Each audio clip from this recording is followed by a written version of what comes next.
From Taberg to Huskvarna. Friday, April 15th. The boy sat awake nearly all night, but toward morning he fell asleep, and then he dreamt of his father and mother. He could hardly recognize them. They had both grown gray and had old and wrinkled faces. He asked how this had come about, and they answered that they had aged so because they had longed for him. He was both touched and astonished, for he had never believed but what they were glad to be rid of him. When the boy awoke, the morning was come, with fine, clear weather. First he himself ate a bit of bread which he found in the cabin. Then he gave morning feed to both geese and cow, and opened the cow house door, so that the cow could go over to the nearest farm. When the cow came along all by herself, the neighbours would no doubt understand that something was wrong with her mistress. They would hurry over to the desolate farm to see how the old woman was getting along, and then they would find her dead body and bury it. The boy and the geese had barely raised themselves into the air when they caught a glimpse of a high mountain with almost perpendicular walls and an abrupt, broken off top, and they understood that this must be Taberg. On the summit stood Akka with Yksi and Kaksi, Kolmi and Nelji, Viisi and Knusi, and all 6 goslings, and waited for them. There was a rejoicing and a cackling and a fluttering and a calling which no one can describe, when they saw that the goosey gander and Dunfin had succeeded in finding Thumbietot. The woods grew pretty high up on Taberg's sides, but her highest peak was barren, and from there one could look out in all directions. If one gazed toward the east or south or west, then there was hardly anything to be seen but a poor highland, with dark spruce trees, brown morasses, ice clad lakes, and bluish mountain ridges. The boy couldn't keep from thinking it was true that the one who had created this hadn't taken very great pains with his work, but had thrown it together in a hurry. But if one glanced to the north, it was altogether different. Here it looked as if it had been worked out with the utmost care and affection. In this direction one saw only beautiful mountains, soft valleys, and winding rivers, all the way to the big lake Vettern, which lay ice free and transparently clear, and shone as if it wasn't filled with water, but with blue light. It was Vettern that made it so pretty to look toward the north, because it looked as though a blue stream had risen up from the lake and spread itself over land also. Groves and hills and roofs, and the spires of Jönköping city, which shimmered along Vettern's shores, lay enveloped in pale blue, which caressed the eye. If there were countries in heaven, they, too, must be blue like this, thought the boy, and imagined that he had gotten a faint idea of how it must look in paradise. Later in the day, when the geese continued their journey, they flew up toward the blue valley. They were in holiday humour, shrieked, and made such a racket that no one who had ears could help hearing them. This happened to be the first really fine spring day they had had in this section. Until now the spring had done its work under rain and bluster, and now, when it had all of a sudden become fine weather, the people were filled with such a longing after summer warmth and green woods that they could hardly perform their tasks.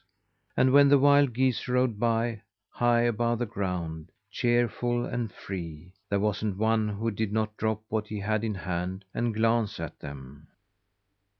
The first ones who saw the wild geese that day were miners on Taberg, who were digging ore at the mouth of the mine. When they heard them cackle, they paused in their drilling for ore, and one of them called to the birds: "Where are you going? Where are you going?" The geese didn't understand what he said, but the boy leaned forward over the goose back and answered for them: "Where there is neither pick nor hammer." When the miners heard the words, they thought it was their own longing that made the goose cackle sound like human speech. "Take us along with you! Take us along with you!" they cried. "Not this year!" shrieked the boy. "Not this year!" The wild geese followed Taberg river down toward Monk Lake, and all the while they made the same racket. Here, on the narrow land strip between Monk and Vettern lakes, lay Jönköping, with its great factories. The wild geese rode first over Munksjö paper mills. The noon rest hour was just over, and the big workmen were streaming down to the mill gate. When they heard the wild geese, they stopped a moment to listen to them. "Where are you going? Where are you going?" called the workmen.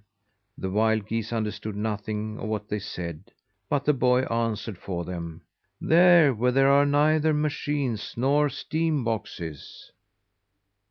When the workmen heard the answer, they believed it was their own longing that made the goose cackle sound like human speech. "Take us along with you!" "Not this year," answered the boy. "Not this year." Next the geese rode over the well known match factory, which lies on the shores of Vettern, large as a fortress, and lifts its high chimneys toward the sky. Not a soul moved out in the yards, but in a large hall young working women sat and filled match boxes. They had opened a window on account of the beautiful weather, and through it came the wild geese's call. The one who sat nearest the window leaned out with a match box in her hand and cried: "Where are you going? Where are you going?" "To that land where there is no need of either light or matches," said the boy. The girl thought that what she had heard was only goose cackle, but since she thought she had distinguished a couple of words, she called out in answer: "Take me along with you!" "Not this year," replied the boy. "Not this year." East of the factories rises Jönköping, on the most glorious spot that any city can occupy. The narrow Vettern has high, steep sand shores, both on the eastern and western sides, but straight south the sand walls are broken down, just as if to make room for a large gate, through which one reaches the lake. And in the middle of the gate, with mountains to the left and mountains to the right, with Monk Lake behind it and Vettern in front of it, lies Jönköping. The wild geese travelled forward over the long, narrow city, and behaved themselves here just as they had done in the country. But in the city there was no one who answered them. It was not to be expected that city folks should stop out in the streets and call to the wild geese. The trip extended further along Vettern's shores, and after a little they came to Sanna Sanitarium. Some of the patients had gone out on the veranda to enjoy the spring air, and in this way they heard the goose cackle. "Where are you going?" asked one of them, with such a feeble voice that he was scarcely heard. "To that land where there is neither sorrow nor sickness," answered the boy. "Take us along with you," said the sick ones. "Not this year," answered the boy. "Not this year." When they had travelled still farther on, they came to Huskvarna. It lay in a valley. The mountains around it were steep and beautifully formed.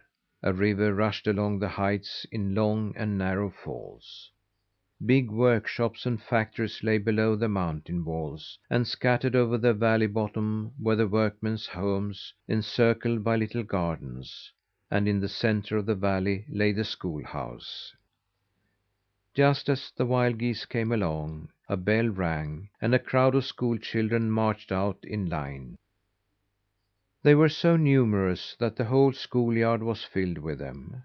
"Where are you going? Where are you going?" the children shouted when they heard the wild geese. "Where there are neither books nor lessons to be found," answered the boy. "Take us along!" shrieked the children. "Not this year, but next!" cried the boy. "Not this year, but next!"